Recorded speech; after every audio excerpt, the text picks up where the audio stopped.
What is Gucci YouTube? It's your boy Black Uchiha 3, long face, skinny body, and we back, still black, you already know the facts, with some more fire Boruto manga related content. Now before we get in the video, you already know the dilly, yo, don't forget to like, comment, subscribe, smash that like button, share the video with your friends, and let's hop to the business, yes sirski. 9 mountains and 8 seas make one world. 1,000 worlds make one chiliocosm. 1 chiliocosm to the power of 3, and there's nothing I can't cut. Boruto chapter 18, straight fuego. I'm out here thinking about it the other day, right? Because we got the chapter drop on MLK Day. Shout out MLK on Monday. As of recording of this video, today is Wednesday, but we got the chapter a few days ago. We got the spoilers almost 10 years ago for chapter 18, and people been running with the spoilers crazy nine high. And I told y'all when I dropped my spoiler release, I gave y'all three little screenshots of the thing, and basically making the announcement that I'm going to try to revert back to that type of dynamic when it comes to the spoilers. Closer to the day, closer to Monday. I think really on Sunday, I looked at the full spoilers that were out just to see what was going down so I could have the knowledge for whatever I had going on. But still, bro, it was like we had so many different misconceptions from the actual contents of the chapter in chapter 18. So it's a big difference from thinking when you get the spoilers, the Shinju was playing, the shinobi and pretending to be nice and pretending to be all of this versus actually seeing the plan fall apart in real time. It's not that they were pretending, but the shinobi is selling. They folding. They selling the bag right now. They not up to par. Konohamaru's making mistakes. Yoda is making mistakes. Everybody's getting caught in the middle of a moment right now, and that leads to ultimately the quote unquote betrayal or the betrayal of the betrayal that we see from the Shinju, the heavily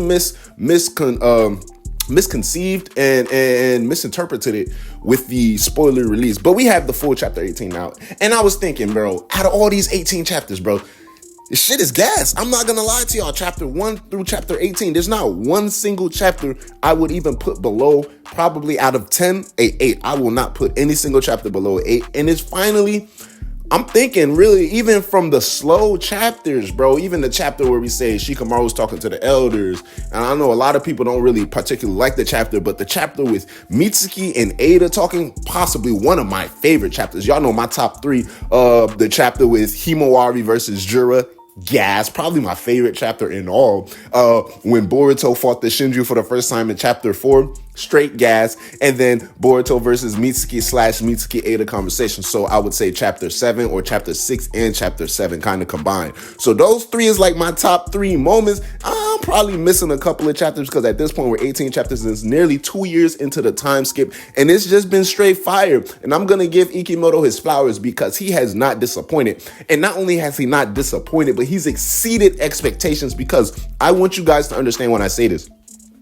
Boruto 2 Blue Vortex is simply amazing. Now, I can't say it's going to be 100% 10 out of 10 masterpiece. We're only 18 chapters deep. There's things I want to be delved into. There's things I want to be explored. There's history I want to be explained in the story, namely the Otsutsuki clan and regards of that matter. But still, just looking at what we have and understanding the story still has to go forward, and we're still in the beginning stages of the story. This is amazing. This is a great piece of work. 10 out of 10, like from the artwork to the storytelling to the pacing, everything has improved. And I can't even say it just jumped and improved from Naruto Next Generations, because honestly, if we're gonna be truthful, and y'all know, bro, I'm not gonna lie to y'all, once Kawaki entered into the story in Naruto Next Generations, it's like they put their foot on a pedal and have not let up ever since. Now, there's been ups and downs in the Naruto Next Generation chapters, but especially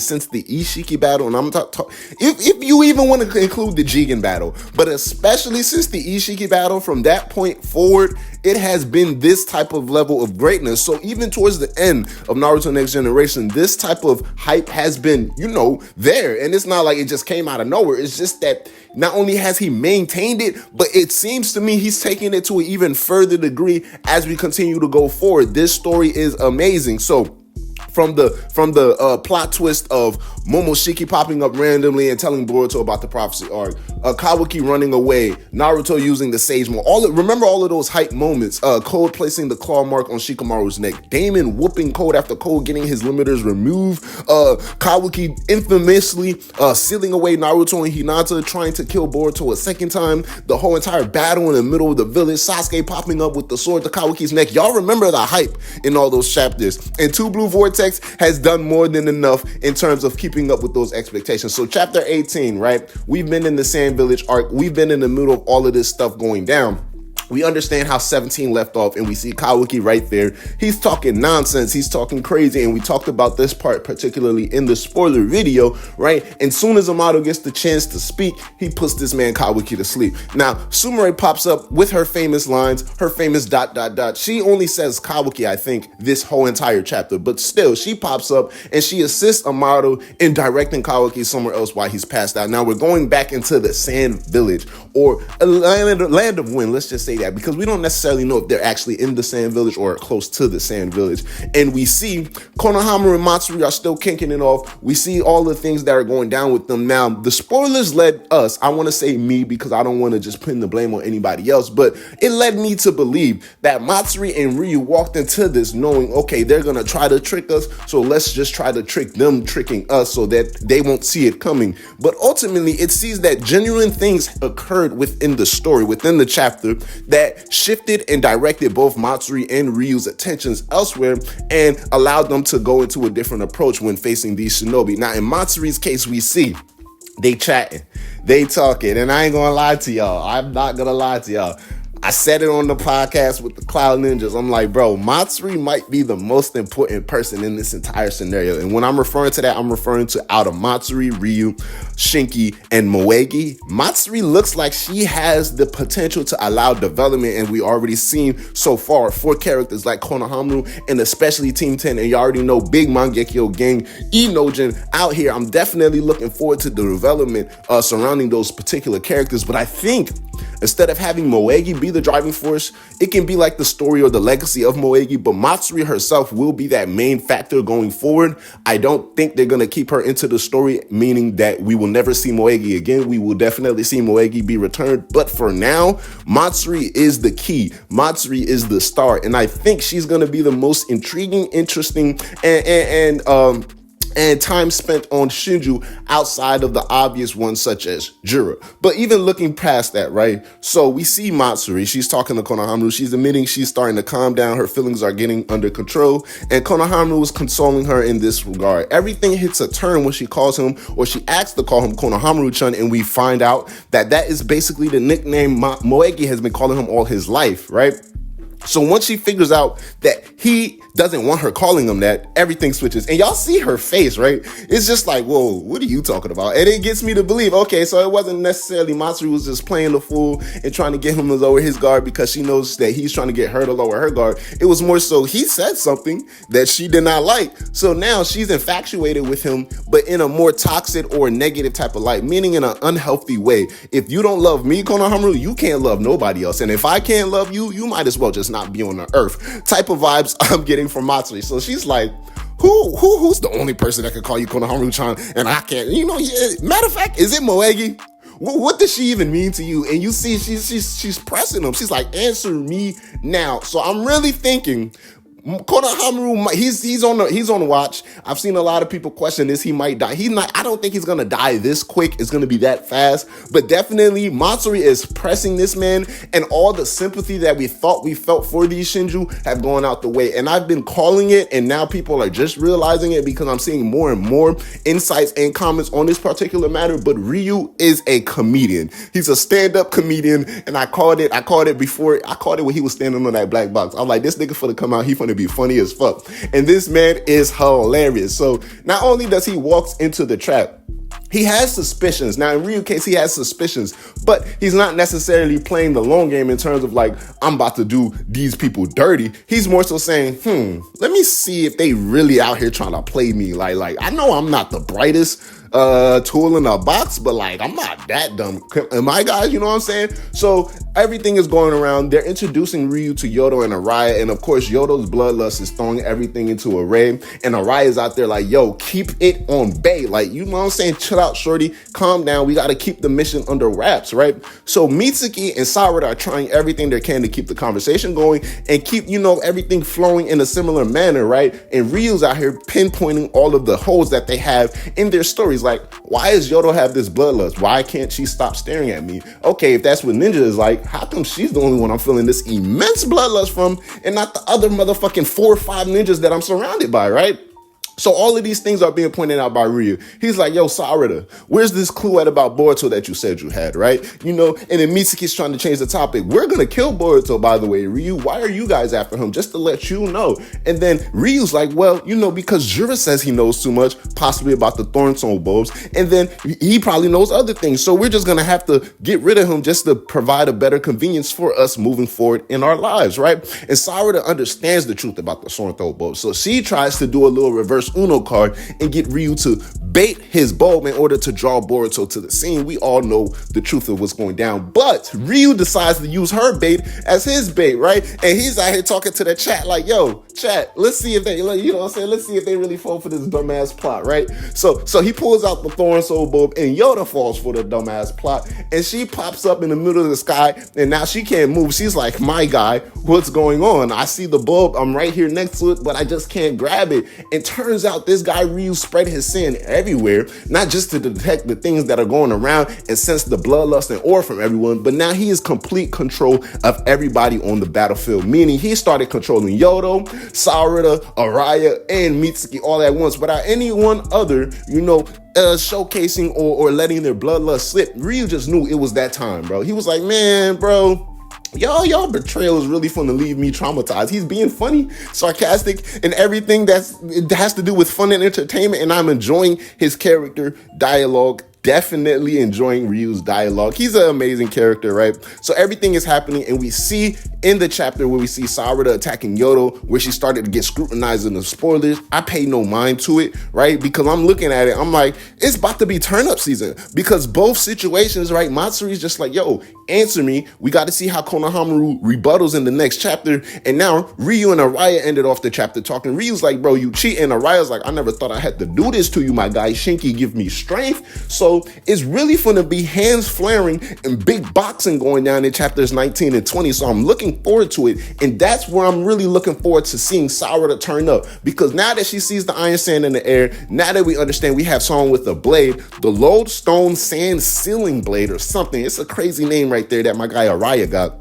And it's able to attract all of the iron and magnesium that Reveiw is able to use with his iron sand in order to control the things that are around him. So basically, all of those particles are going to be attracted to Araya's blade instead of everywhere else that Reveiw actually wants them to be. So that's why Ryu's like, bro, you're cheating. You're literally taking my abilities and attaching it to your sword. So it's going to be real interesting to see how they even go past this point and if they can even figure out a way to get on top and basically defeat Reveiw. I want to see more Ryu's abilities. Does his strength lie more so in the hacks with the iron sand, or is this dude gonna be so strong that when they actually try to trade blows with him, they're gonna be like, bro, he's kind of a little bit too powerful? But still, Sarada's playing the back. I want to see her analyze the situation, find out a weakness with her Sharingan, and then pounce and turn up. Ultimately, ideally, Sarada and Mitsuki start to go snap and go crazy, but we got to see my guy Araya, do a little 1-2 first, because he's the one that carried the first portion of this fight, at least to say the start of the fight as things are going down. But now we're moving into the juice of the plot, because I'm telling y'all here and I'm telling y'all today, Akebi Otsutsuki, and I know that's not her name fully, but Akebi Otsutsuki will be the final villain of the story.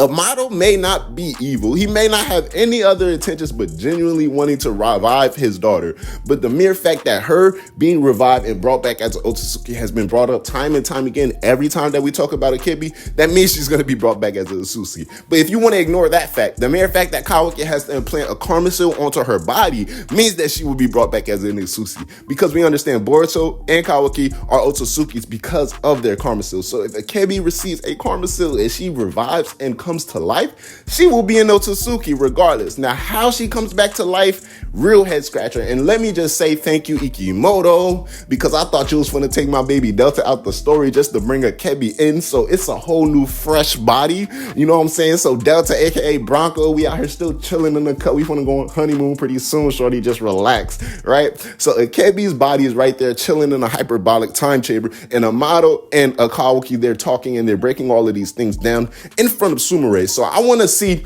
if she's really analyzing the situation. Is she just there just to be there? Or she's going to have some actual input that influences Kawaki's character or influences Amado character in a way that progresses the story forward. I'm genuinely interested in the dynamic between both Sumire and Kawaki because these characters have multiple interactions, especially in the anime. But I'm interested to see how, especially in this omnipotence verse, someone like Sumire will interact with someone like Kawaki, and will it be on a sympathetic level? Because we understand Kawaki's trauma has started to pour out this chapter, right? He's telling Amado all those things in the past you did to my body, pause, you modifications, I don't care, but just know from this day forward, anything that has to do with my body has to go with my say. So you can't just be out here doing this thing that way and this thing that way when it has to do with me, because I have no say inside of those things, right? So there's going to be a lot of dynamics there, and especially between the three characters, because we understand Sumire has been watching Amado since Time's been watching Time, right? She's been spying on this nigga, trying to catch him slipping. Amado has to keep his eye on Kawaki for the sake of his daughter, and Kawaki knows that Amado has the potential to make him the biggest and baddest monster as he declared in the chapter, so he needs him for that means in that particular way. It's gonna be interesting. It's really gonna be interesting. I'm not gonna lie. Chapter 18 was like a mix. Very slow build, very slow setup, no action at all, really. Not action at all, really. It was really the dialogue and the drama, right? And the cliffhangers that carried the points of the chapter mostly. And as we build up into the ending off the volume in chapters 19 and in chapter 20, we're definitely gonna have some craziness. I'm talking about some Kashin Koji Boruto craziness, some Mangekyo Sharingan Sakura Sage Mode Mitsuki craziness. I'm talking Iron Saint Ryu shocking everybody craziness. Araya pulling up with a even new sand sealing stone sword ability craziness. It's gonna be lit. But 10 out of 10 chapter, definitely one of those chapters where it was more so like, I wouldn't say text heavy because the action was there, but it's not necessarily throwing punch type of action, right? It's more so of like the intent, right? The intent behind the words, the intent behind the things that are actually going down. And we see that the buildup builds all of this tension that you can cut it with the knife, and everything is about to be released in one fell swoop within the next two chapters. So ultimately, 10 out of 10, Boruto chapter 18 was straight gas. Like, I'm fucking with it very much heavily. So I'm looking forward to how the fights are about to start playing out. And I want to see y'all's expectations for these three particular scenarios in terms of Matsuri, Konohamaru, and we have, Mitsuki Sarada, Yodo Araya versus Reveiw. And then we have the whole situation with Amado and Kawaki. Do y'all think? I'm thinking maybe chapter 20, because not the next chapter, by chapter 20, we have a full power Kawaki pulling up onto the battlefield. And that's the singularity that Kashikoji didn't foresee. Maybe this is the difference that occurs within the fight. Maybe Boruto actually doesn't show up. He listens to Kashikoji and hopes for the betterment of things to play out how they play out. But a decision is made on the battlefield that turns everything sideways, right? And now Kashikoji looks at it and is like, bro, there's no way they can win now. But long behold, here comes Kawaki. And I don't want to make this guy the savior or anything, but at the end of the day, I don't want to see another person get their full power released just to get their ass whooped, right? Sorry, Code, but I'm just not here for it. Even if it's someone like Kawaki, and I do not like the man, right? But definitely, right? I don't know if we're going to, and I think it might be one of those chapters we're going to be like, damn, no Amado or Kawaki in Boruto chapter 19. In chapter 20, we might see Kawaki getting his full powers released. But ultimately, let me know how y'all feel about Boruto chapter 18. How do y'all feel about the fights kicking off? And how do y'all feel about the 180 turn that they made? We thought we were about to be sympathetic for these Shinju, but now we think Reveiw is the #1 stand-up comedian and Matsuri is simply crazy in love, right? It's your boy Black Kushi out there, long face, skinny body. Holla at your boy. I'm gonna holla at y'all. Boruto 2 Blue Vortex is straight gas. Black Kushi out. Yes, sir. Ski.